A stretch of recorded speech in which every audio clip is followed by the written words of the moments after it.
Hello and welcome again everybody to Blue Garden Cottage. Whew. Especially to a new subscriber, and thank you to all of those who have been commenting and supporting my channel in that way. You can see that obviously we've been very busy. You can't see a great deal much, but the beds have been capped off, completed and all done and dusted. There's still some more wood left to do the pergola at the front garden in the middle there where the arches are. They'll be replaced with a pergola, so we've still got some wood left to make a start on that. There's still a lot of filling to do, so we're going to have to buy in the new year a whole bunch of compost and some builder sand to mix in with the soil underneath, because it's still a fairly heavy topsoil underneath there. So just to mix everything in nicely, and then hopefully once we fill them, it's just an annual autumnal top up with mulching compost. Oh gosh, I am so exhausted. It's been physically very demanding. This one has only just had all logs, sticks underneath. It's like a hugel bed really.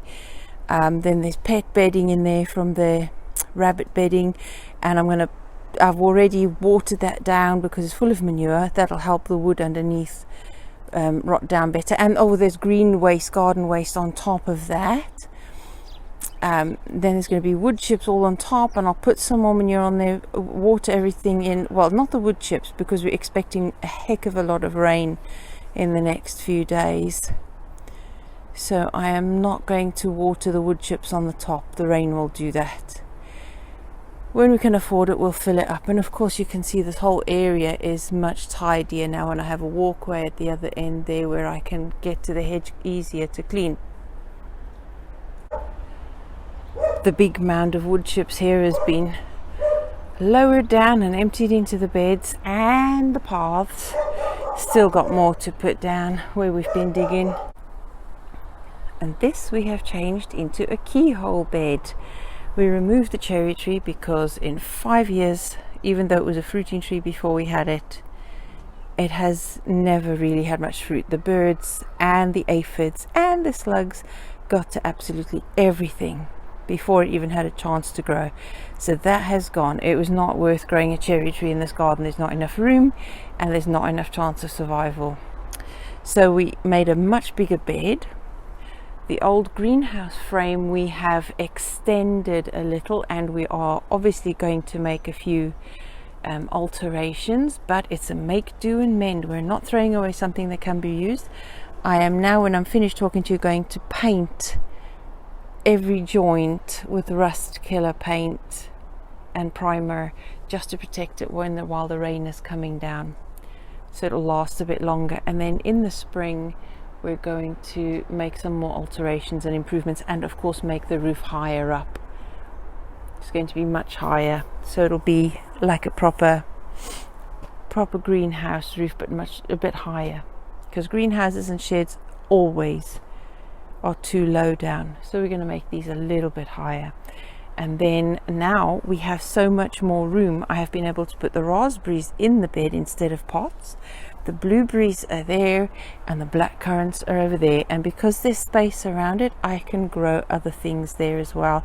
I'm thinking of, because these are perennial plants, I'm going to put when I put the compost down, I'm going to put ochre back in this bed, because we've had quite a few good ones really. I'm going to put it back in this bed, cover it with more compost, and then straw, and just root around, because it grew really well in that sheltered spot under the straw and on the surface. It didn't go very deep at all. It was almost only that deep under the surface. So there's like a spreading roots, rhizomes underneath. So there you go with that one. Oh, it feels so good. Oh, and I swapped the water butts around. I put the Slim Jim one over there and that one I swapped over to by my shed because this one was just too tall and the hose pipe kept kinking, so it wasn't emptying. So it's been emptied, ready for all the rain to come over the next few days.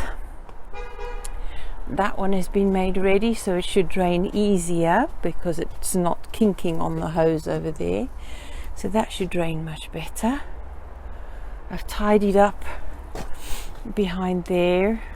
That bin, that big bin's going to go to my daughter for a garden bed or a pond, whichever one she wants, but I've used the old Dalek composter to stand all the canes, so that's all tidy. That is going to be for all the wood shavings that comes out of the shed, out of the workshop.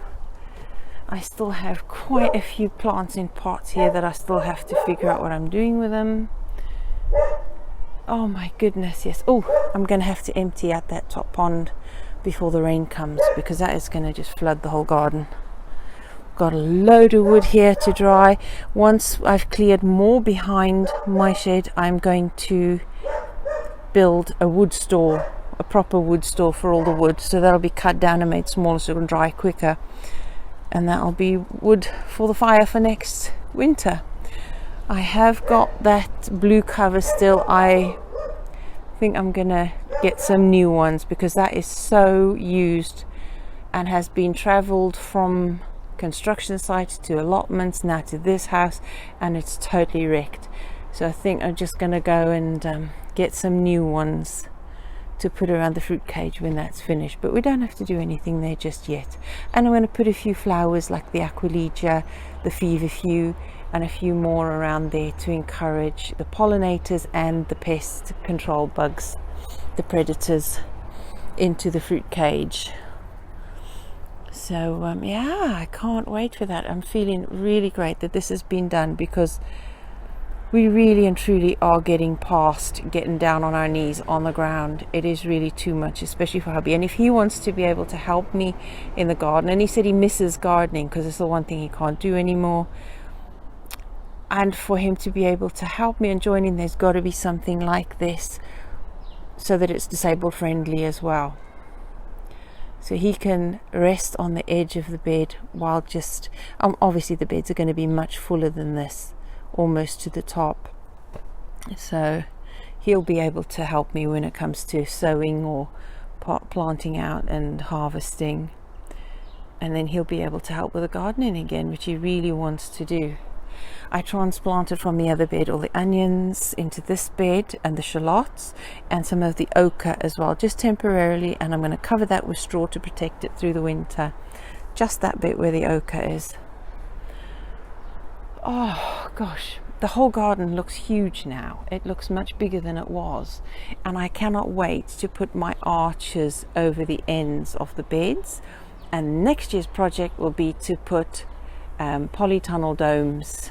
We're going to build polytunnel type hoops over these beds to at least 4 foot high above the bed, so it'll be like mini polytunnels, so that we could put on the EnviroMesh in the summer and the plastic over the winter, just to protect the beds and help us to extend seasons and hopefully avoid all the problems we have usually with things like cabbage root fly and carrot fly, and that should help with that. So the cabbage white butterfly, sorry. I'm so glad we got that done. Now what I have to do is make sure that by the spring the apple trees have been pruned in the direction I want to train them, and reinforced with the framing. I need to get better framing in there for them to train along until they've made the dome, because it can't go much higher than they are now. They need to start arching over now, on the other side anyway. And we've still got apples. Do you remember I showed you in September that we had blossoms in September? Well, look, there's still apples on there from those blossoms.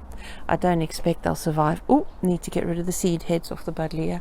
They're still in leaf, can you believe it? And there's nigella still flowering. A rose, look at that. A rose is still flowering. So I'm glad we've got this done. It's done and dusted now. It's already the 2nd of December and I still haven't put up my decorations. I usually do on the 1st. So I'm going to go and get that ladder upstairs ready to go up in the loft. I'm going to get a few more make-do bits and then get crafting and decorating and get into the season. Otherwise the whole year will just come and go again like it did 2 Christmases ago, and I'm not having that. I need that rest and a changeover from one year to the other, and a full month of Christmas season helps me to do that. It's a changeover of one year to another, and I'm going to do it. It's especially this year, for goodness sake. But the garden looks a bit bare now. I can't wait to fill things out. Really can't wait to get things growing again next season and put up my arches and get more rambling roses up and sweet peas on the ends with the arches. Can't wait for that. We are getting there, folks, and of course next year some of the jobs are going to be to put in the windows. We have the double glazing windows for the shed and get some electric in there to make it more workable in the cold and wet weather, so I can actually work out there. We still have metal sheeting left, so we might be able to re-roof the shed. Yeah, lots to do. I've still got to tidy up this. Look at this mess from the chop saw. That can all go in the bed as well. Oh, I need to tidy up this place. There you are. Okay, folks, I am going to go in now, out of the cold, sort out the rubbish, have a shower, and get supper started. Goodness knows what will be supper today, but there'll be something. Not sure what.